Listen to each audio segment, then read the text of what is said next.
আসসালামু আলাইকুম সুপ্রিয় শিক্ষার্থীবৃন্দ, সামনে তোমাদের ইংরেজি পরীক্ষা অনুষ্ঠিত হচ্ছে।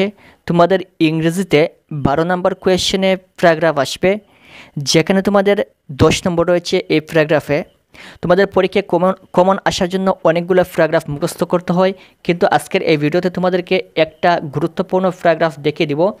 এই একটা প্যারাগ্রাফের ফরম্যাট মুখস্থ করলে তোমার পরীক্ষায় ব্যাড সাইড রিলেটেড যতগুলো প্যারাগ্রাফ রয়েছে সম্পূর্ণ প্যারাগ্রাফ লিখতে পারবে খুবই সহজে এবং পূর্ণ নম্বর পাবে ইনশাআল্লাহ। এবং সকল শিক্ষার্থীরাই কিন্তু এই প্যারাগ্রাফটা মুখস্থ করতে পারবে। সামনে তোমাদের গণিত পরীক্ষা রয়েছে এবং তোমাদের ইংরেজির আরও অনেক সাজেশন রয়েছে। সম্পূর্ণ সাজেশন আমরা ধারাবাহিকভাবে তোমাদেরকে দিয়ে দেবো একটু পরেই। এবং সামনে গণিতের সম্পূর্ণ সাজেশন আমাদের এই চ্যানেল থেকে পাওয়ার জন্য অবশ্যই চ্যানেলটি সাবস্ক্রাইব করে রাখবেন এবং পাশের বেল বাটনে ক্লিক করে অল করে রাখবেন। Thank you so much. এটা হচ্ছে ব্যাড সাইড রিলেটেড প্যারাগ্রাফ। একটু পর আমরা গুড সাইড রিলেটেড আরেকটা প্যারাগ্রাফ দিয়ে দিব তোমাদেরকে। এখানে প্যারাগ্রাফের নামটা লিখবে, তারপর লিখবে is a great and harmful problem. এটি খুবই বড় একটি সমস্যা। It is not only a common matter for our own country. এটা শুধুমাত্র আমাদের দেশের জন্য একটি স্বাভাবিক সমস্যা না, but also for other countries too. অন্যান্য দেশেও কিন্তু এই সমস্যাটা বিদ্যমান রয়েছে। Destroying our social peace and happiness, যেটা আমাদেরকে আমাদের সামাজিক সুখ শান্তি বিনষ্ট করে দেয়। Day by day it is going out for control. দিনের পর দিন এটা আমাদের নিয়ন্ত্রণের বাহিরে চলে যাচ্ছে।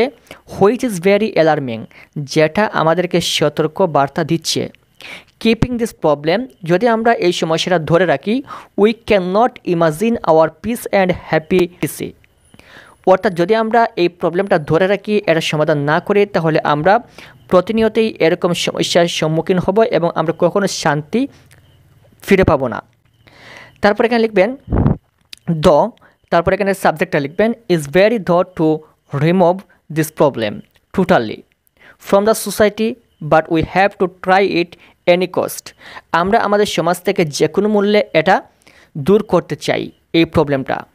তারপর লিখবেন উইদাউট রিমুভিং দিস প্রবলেম, এই সমস্যাটা দূর করা ছাড়া people can not get reliant. Everybody wants a good solution. প্রত্যেকে কিন্তু এটা একটা সঠিক সমাধান চায় ফর দিস প্রবলেম, এই সমস্যাটার একটা স্থায়ী সমাধান চায় প্রত্যেকেই। বিসাইড গভর্নমেন্ট শুড, তাছাড়াও সরকারের উচিত কাম ফরওয়ার্ড, এগিয়ে আসা টু ওভারকাম দিস প্রবলেম, এই সমস্যাটা দূর করার ক্ষেত্রে। The law forces agencies should arrest them who are creating this kind of problem. এখানে সাবজেক্টটা লিখবে। তার মানে এখানে তারা বলছে যে তাদেরকে গ্রেফতার করা উচিত যারা এরকম প্রবলেমের ক্রিয়েট করছে, অর্থাৎ সমস্যা তৈরি করছে। Is possible to remove by creating public awareness, এবং এ বিষয়ে আমাদের সকল জনগণকে সতর্ক থাকতে হবে। So we should be more active to get a better solution, তাহলে আমরা একটা সঠিক সমাধান পেতে পারি। আশা করি বুঝতে পেরেছ। যে কোনো ধরনের প্রবলেম রিলেটেড প্যারাগ্রাফ আসলে তোমরা এই একটা প্যারাগ্রাফ লিখতে খুব সহজে তোমাদের পরীক্ষার জন্য কমন পেয়ে যাবে এবং তোমরা খুব সহজে লিখতে পারবে। আমরা পরবর্তী ভিডিওতে গুড সাইড রিলেটেড আরেকটা প্যারাগ্রাফ দিয়ে দিব। সেই প্যারাগ্রাফটা দেখে নিলে তোমাদের পরীক্ষার জন্য কোনো ধরনের প্যারাগ্রাফ মুখস্থ করার প্রয়োজন হবে না। আশা করি বুঝতে পেরেছ। পরবর্তী সকল সাবজেক্টের সাজেশন পাওয়ার জন্য অবশ্যই চ্যানেলটি সাবস্ক্রাইব করে রাখবেন। Thank you so much.